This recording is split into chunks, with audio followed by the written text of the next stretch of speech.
कट्टरता, कट्टरता माने कठोर, कठोर माने अकड़ा हुआ, अकड़ा माने मरा हुआ। जो मुड़ नहीं सकता, जो झुक नहीं सकता, वो मरा हुआ है। आप लोग भी मरे हुए नहीं है, आप लोग भी मुड़ते हैं, झुकते हैं। आपके कुरान में लिखा हुआ दहेज नहीं लेना है, आप लेते हैं। आपके कुरान में लिखा हुआ है कि अल्लाह के अलावा कहीं नहीं झुकना है, आप हर बाजार में झुकते हैं जाकर। झुकते कि नहीं झुकते? आपके कुरान में लिखा हुआ है कि अगर कोई लड़का चोरी करते हुए पकड़ा जाए, कोई भी अपराधी चोरी करते हुए पकड़ा जाए, तो उसका हाथ काट देना चाहिए। और जब भारतीय संविधान के तहत वो 3 महीने 4 महीने की सजा काट के आता है तो आप हाथ कटवाना भूल जाते हैं। आपको चाहिए, कहना चाहिए कि भैया कुरान में लिखा है, प्लीज मेरे भाई का हाथ कटवा दीजिए।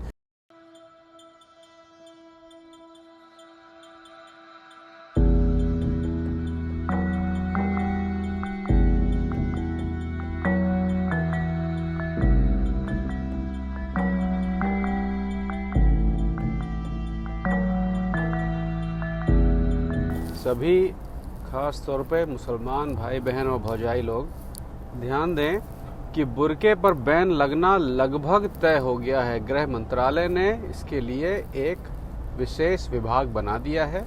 ये मंत्रालय के अंदर का मामला है, लेकिन इस पर नेताओं ने अपनी बातचीत करना शुरू कर दिया है। दुनिया के कुछ देशों ने बुर्के पर प्रतिबंध लगाया है। अनेक बार ये चर्चाएं चलती हैं। निश्चित रूप से मुस्लिम धर्मगुरुओं को इस बारे में विचार करना चाहिए।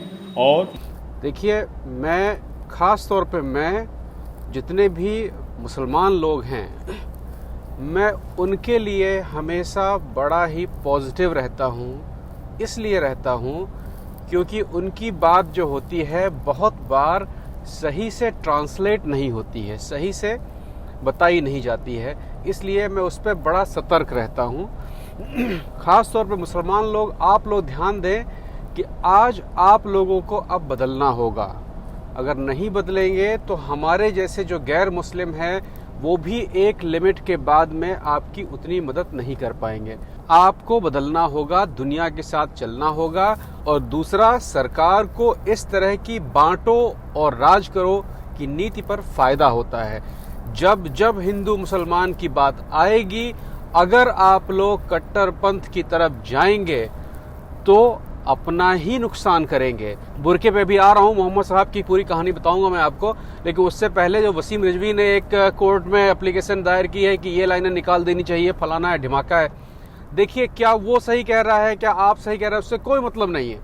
मतलब ये है कि आपका हर मौलाना ये कह रहा है कि कुरान जो है वो एक अहिंसा की किताब है, दुनिया में अमन की बात करती है, लेकिन उसके तुरंत बाद ही वो कहता है कि गर्दन काट के ले आओ, या उसकी माँ की, उसकी बहन की, फलाना ढिमाका। आप लोगों ने देखा होगा, आप लोग कोई एक तहरीर, कोई एक भाषण, किसी एक मौलाना का ऐसा आप खोज लीजिए जिसमें गंदगी या मारकाट की बात ना की गई हो, हकीकत में अहिंसा की बात की गई हो। बस यही वो वसीम रिजवी कह रहा है और उसका काम चल रहा है। अब आते हैं बुरके के ऊपर। बुरके से पहले आप लोग ये समझ लें कि मोटिव इन सारे बयानों का, मोटिव इन सारी सब चीजों का कि बुर्का बैन, फलाना ढिमाका, भारत में ये है कि हिंदू और मुसलमान के बीच में नफरत बढ़ जाए।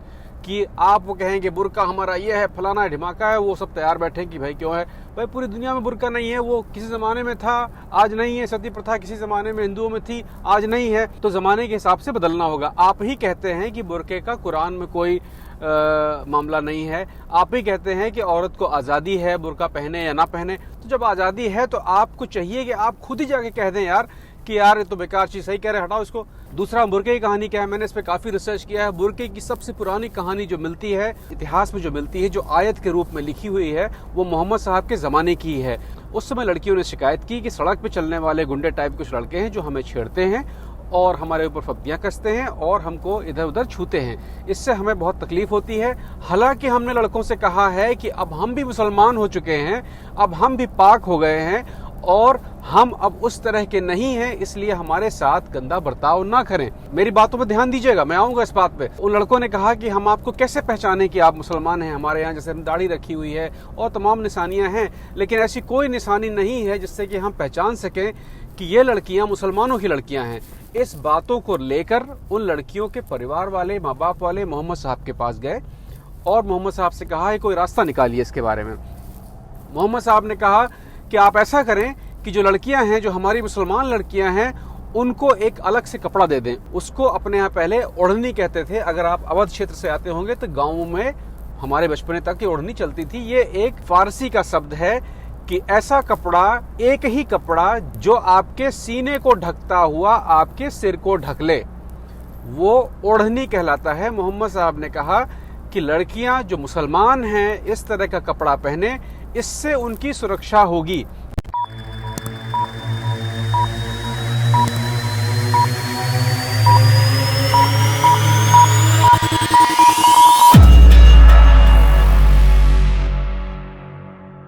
भैया सीजन 2 लैपटॉप गिव अवे शुरू हो गया। करना इसमें कुछ खास नहीं है, सिर्फ अपना नाम लिख के भेज देना। एक बार लिख के भेज दिए हैं, दोबारा लिखने की जरूरत नहीं है, वो नाम अपने आप चला जाएगा। सिर्फ आपको लिखना है कि मैं विद्यार्थी हूं। अगर आपकी उम्र 12 से 30 वर्ष के बीच में है और आप किसी भी तरह का विद्या अर्जन कर रहे हैं तो आप इसे पा सकते हैं। उन लोगों को, उन आईडीज को जिनको पिछले गिव अवे में लैपटॉप मिल चुका है, उनका नाम इस बार शामिल नहीं होगा, बाकी सबका वेलकम है। मोहम्मद साहब ने कहा कि लड़कियां जो मुसलमान हैं इस तरह का कपड़ा पहने, इससे उनकी सुरक्षा होगी। कहने का मतलब ये भी था कि लड़कियों को बचाने के लिए, लड़कियों को दूर से दिखाई पड़ जाए कि ये मुसलमान की लड़कियां हैं, इसलिए उन्हें इस तरह के कपड़े की जरूरत है। वो जमाना कोई और था, वो जमाना लड़ाई झगड़े का था, तलवार का था, बदले का था, इसलिए इस तरह की सुरक्षा उस समय जरूरी थी। उस समय नारी अबला थी। उस समय आपको एक सिंबल, एक निशान चाहिए था कि ये दुश्मन लोग नहीं हैं, ये हम ही लोग हैं। गैर इस्लामी या काफिर जो कहा जाता है, ये वो नहीं है। ये सारी कहानियां मोहम्मद साहब के जमाने की हैं, जिस समय पूरा अरब छोटे छोटे कबीलों में बंधा हुआ था और मोहम्मद साहब ने उनको एक धर्म इस्लाम में बांधने की कोशिश की, जो धीरे धीरे करके बंध भी गया। लेकिन उस समय कबीले थे, हर कबीले का अपना देवता था। कोई चांद की पूजा करता था, कोई सूरज की, कोई घोड़े की, कोई मुर्गी की, इस तरह की पूजाएं होती थी। पूजा आदमी हमेशा से करता है। तो वो लोग आपस में लड़ते झगड़ते थे और लड़ाई झगड़े में औरतें उस जमाने में सबसे आसान हथियार होती थी एक दूसरे को बेइज्जत करने का। वो चीजें हम लोग आज भी लेके चले आए कि अपनी इज्जत नहीं देंगे उनके यहाँ, फलाना ढिमाके इज्जत। बस सब इज्जत औरतों में ही होती है। कहाँ पे होती है औरतों में इज्जत? कभी बताइएगा इसके बारे में। तो उसका दूर से ये सिंबल दिखाई पड़ जाए कि जिसने इस तरह से कपड़ा पहना हुआ है वो मुसलमानों की लड़कियां हैं, उनको मुसलमान लोग न छेड़ें। तो वहां से इस पर्दा प्रथा की शुरुआत हुई, जिसे बाद में दुनिया के और उन देशों ने भी अपनाया जहां जहां पर इस्लाम का राज रहा है। तो हमारे यहाँ भारत में जो गैर मुस्लिम लोग हैं और पर्दा करते हैं, वो प्रथा अपनी वहीं से लेके आए। जब इस्लाम आया तो उसी तरीके से दूसरे कबीले के लोगों ने अपनी लड़कियों को इस तरह के कपड़े में छुपाया, उन्होंने काले में छुपाया, तो काला वाला बुर्का हो गया, दूसरे वाला कुछ और हो गया। आज जमाना छुपाने का नहीं है, क्योंकि आज हर आदमी को आजादी है। आज कोई ऐसा नहीं कि घोड़े पे आएगा तलवार लेके और आपकी लड़की लेके चला जाएगा, लड़की खुद ही पटक के मार देगी वहीं पे। उस जमाने में नहीं था ऐसा, लेकिन आज का हिसाब किताब यही है। किसी भी औरत को सुरक्षा के लिए कपड़े में ढकने की अब जरूरत नहीं है। औरत को सुरक्षा अगर देनी है तो उसको कलम दीजिए, उसको पढ़ाई लिखाई कराइए, देखिए उससे कोई आंख मिलाने की हिम्मत भी करता हो। तो बुर्के की कहानी यही है। कुरान में इसका कोई जिक्र नहीं है और मोहम्मद साहब ने उस समय आतताइयों से, लड़ने झगड़ने वालों से अपनी लड़कियों को बचाने के लिए एक ड्रेस कोड दिया था, जिसमें सीना और सर जो है वो ढका हुआ हो। मर्दों के लिए भी पर्दा था, जो मैंने पिछले एपिसोड में बताया था, बिल्कुल उसी तरीके से था। लेकिन उसका आज कोई मतलब नहीं बनता है और चाहिए ये कि मुस्लिम कम्युनिटी को और फॉरवर्ड होके आगे आना चाहिए और कहना चाहिए कि यार ये बेकार चीजें हम लोग तो खुद ही बंद कराना चाहते हैं, हटाओ, बंद करो, खत्म करो मामला। तो न रहेगा बांस, न रहेगी बांसुरी।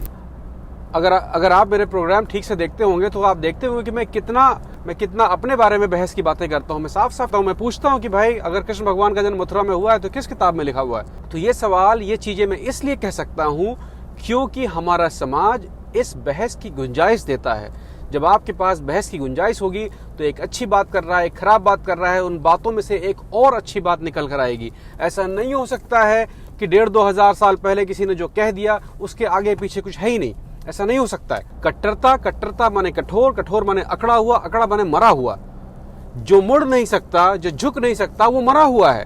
आप लोग भी मरे हुए नहीं है, आप लोग भी मुड़ते हैं, झुकते हैं। आपके कुरान में लिखा हुआ दहेज नहीं लेना है, आप लेते हैं। आपके कुरान में लिखा हुआ है कि अल्लाह के अलावा कहीं नहीं झुकना है, आप हर बाजार में झुकते हैं जाकर। झुकते कि नहीं झुकते? आपके कुरान में लिखा हुआ है कि अगर कोई लड़का चोरी करते हुए पकड़ा जाए, कोई भी अपराधी चोरी करते हुए पकड़ा जाए तो उसका हाथ काट देना चाहिए। और जब भारतीय संविधान के तहत तो 3 महीने 4 महीने की सजा काट के आता है तो आप हाथ कटवाना भूल जाते हैं। आपको कहना चाहिए कि भैया कुरान में लिखा है, प्लीज मेरे भाई का हाथ कटवा दीजिए। शरिया में लिखा हुआ है कि अगर किसी ने किसी का कत्ल किया है तो कत्ल की सजा कत्ल, मौत की सजा मौत। तो अगर किसी कत्ल में एक हिंदू एक मुसलमान शामिल है और उनको खुदा न खास्ता उम्र कैद की सजा हो गई तो भैया छूटने के बाद आपका फर्ज है कि आप अपने उस साथी को लेके जाएं अस्पताल और कहें कि इसकी गर्दन उड़ा दीजिए, क्योंकि ये शरिया में लिखा हुआ है। हम झुक नहीं सकते हैं, हम अकड़े हुए हैं, हम बात नहीं कर सकते हैं। तो वहां पर आप बात कर सकते हैं क्योंकि वो सूट कर रही है। बाकी जगह पर आपको जिंदाबाद मुर्दाबाद करना है, वहां बात आप नहीं कर सकते हैं। ये मैं उदाहरण दे रहा हूं कुरान की। आप हर सच्चा मुसलमान दिल पे हाथ रख के बोलिए कि क्या आप हर आयत हर चीज को मानते हैं? अगर नहीं मानते हैं तो कुछ चीजों को अपने समाज को बचाने के लिए खुद ही किनारे करवा दें। तो फिर मैं कह रहा हूं, बुर्का हट के रहेगा और इस पर वोट डल के रहेगा। अगर आप बुर्के पे वोट नहीं डलवाना चाहते हैं तो खुद सुप्रीम कोर्ट जाएं और कहें कि भाई ये बुर्का प्रथा अरब की आई हुई थी, अब जरूरत नहीं है, अब हमारी बहू बेटियों को कोई सिंबल लेके चलने की जरूरत नहीं है कि उनको उनसे बचाना है, अब सब बची हुई हैं, पढ़ाना लिखाना है। आप ये प्रथा खुद खत्म कर दें। आप जैसे काम करेंगे ये सारे के सारे मुद्दे जो हैं इस समय सरकार के पास वो भड़ाम से अपने आप गिर जाएंगे। तो जागिए, अकल लगाइए, अकल के बिना काम नहीं चलने वाला है। जब आपसे कोई कहता है, मुद्दा बनाता है कि वंदे मातरम कहिए, तो आपको ये कहना होगा कि मैं 5 वक्त की नमाज इसी भारत की जमीन को चूम के कहता हूँ, तुम्हारी हिम्मत कैसे है मुझसे वंदे मातरम कहलवाने की? तो आप ये तब कह पाएंगे जब आपको ये कहना आता होगा। जब भी कहीं केसरिया झंडा अकेले दिख जाए, आप भी तुरंत वहां पे उसके नीचे सफेद और हरा लगा दीजिए, बोलिए भाई आपका केसरिया हमारा तिरंगा। इस तरह से संवैधानिक रूप से आपको जवाब देना होगा। वसीम रिजवी कोर्ट गए हैं जिस चीज को लेके, आप कहते हैं कि ऐसी बात नहीं है, तो आप अगर उनको गाली देंगे तो आप तो बिल्कुल वही कह रहे हैं ना जब वो कह रहा है कि हिंसा को बढ़ा रहे हैं। तो आपको चाहिए कि एक ट्रक फूल उसके घर पे पहुंचवा दीजिए और जवाब दीजिए कोर्ट में। हालांकि उससे पहले उसने लिखित में आप लोगों से कहा था, आप लोगों ने जवाब नहीं दिया, लेकिन अब भी समय है, आप कोर्ट जाइए और वो जो 22 आयतें जो बता रहे हैं वसीम रिजवी किस तरह से लिखी हुई हैं, आप बिल्कुल वही आयतें एग्जैक्टली पढ़ के ट्रांसलेट करके कोर्ट को सुना दीजिए। कोर्ट इतना मूर्ख तो है नहीं, कितनी जरा सी बात उसे समझ में नहीं आएगी, है ना? तो वो जिन 22 आयतों की बात कर रहा है, आपका कोई समझदार आदमी उन्हीं 22 आयतों को उठा के ट्रांसलेट करके सुना दे। जब सुनाने का नंबर आता है तब वो गर्दन कटवा देंगे और कमीना है, कुत्ता है और माँ है और बहन है, उसी पे आते हैं सीधे। तो उससे क्या होता है कि आपकी ही इमेज और खराब होती है। ये आपकी जिम्मेदारी है कि आप इस प्रोग्राम को कैसे देख रहे हैं। मैं पूरे ऑनेस्ट तरीके से प्रोग्राम बना रहा हूँ और भविष्य में अगर आप लोगों को किसी तरह की लिटरेचर की जरूरत होगी, इतिहास की जरूरत होगी, लिखा पढ़ी की जरूरत होगी, खासतौर पे मुसलमान भाइयों से कह रहा हूँ, तो संपर्क करिएगा। मैं पूरे दिल से आपकी मदद करना चाहूँगा।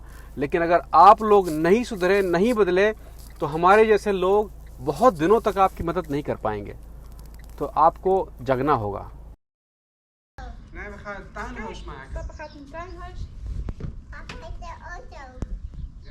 आज जो अपना गार्डन हाउस है उसको थोड़ा सही कर लें, क्योंकि गर्मियाँ अब आ रही हैं तो बहुत सारे प्रोजेक्ट वहीं पे बनाए जाएंगे। तो अभी पूरा कूड़ा कबाड़ा पड़ा हुआ है, उसको पूरा बिल्कुल नया करना है। अभी ऐसा दिख रहा है, उसको पूरा चेंज करके बिल्कुल चमचमाता हुआ नया बनाना है।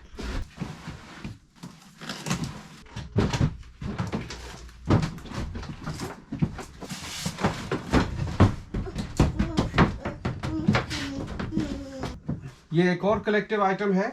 ये मैंने एक रूसी आदमी से खरीदा था। जब यहाँ द्वितीय विश्व युद्ध चल रहा था तो गैसों का हमला होता था, मतलब कि उस समय बम जो थे उनमें गैस भर के भी छोड़ी जा सकती थी। बाद में नियम बना कि गैस से लड़ाई नहीं होगी। तो उस समय के मास्क ये हैं। ये 1942 का मास्क है। अभी रबड़ वगैरह सड़ गई है इसकी, तो ये पूरा ऐसे पहन लिया जाता था। और जो नीचे डिबिया है, इसके अंदर जो उस समय का एक कोई ऑयल था जो मुझे नहीं पता है, वो भर दिया जाता था और ये बंद रहती थी। पीछे फिल्टर लगा हुआ है, तो इससे जब सांस लेते थे तो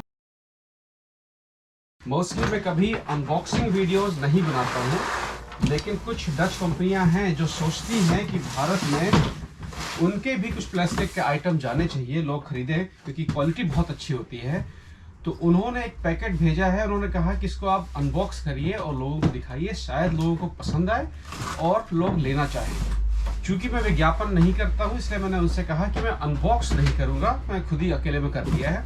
अगर मुझे अच्छा लगेगा तो वो मैं अपनी एक दीवार पे लगाऊंगा और आने वाले एपिसोड्स में लोग उसको देखेंगे और आपका लिंक मैं वहां पे डाल दूंगा।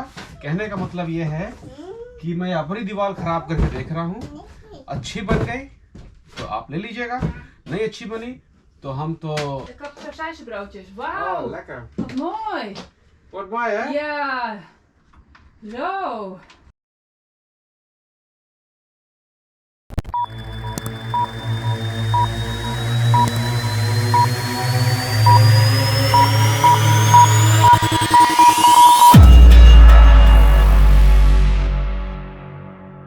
भैया सीजन 2 लैपटॉप गिव अवे शुरू हो गया है। करना इसमें कुछ खास नहीं है, सिर्फ अपना नाम लिख के भेज देना है। एक बार लिख के भेज दिए हैं, दोबारा लिखने की जरूरत नहीं है, वो नाम अपने आप चला जाएगा। सिर्फ आपको लिखना है कि मैं विद्यार्थी हूं। अगर आपकी उम्र 12 से 30 वर्ष के बीच में है और आप किसी भी तरह का विद्या अर्जन कर रहे हैं तो आप इसे पा सकते हैं। उन लोगों को, उन आईडीज को जिनको पिछले गिव अवे में लैपटॉप मिल चुका है, उनका नाम इस बार शामिल नहीं होगा। बाकी सबका वेलकम है।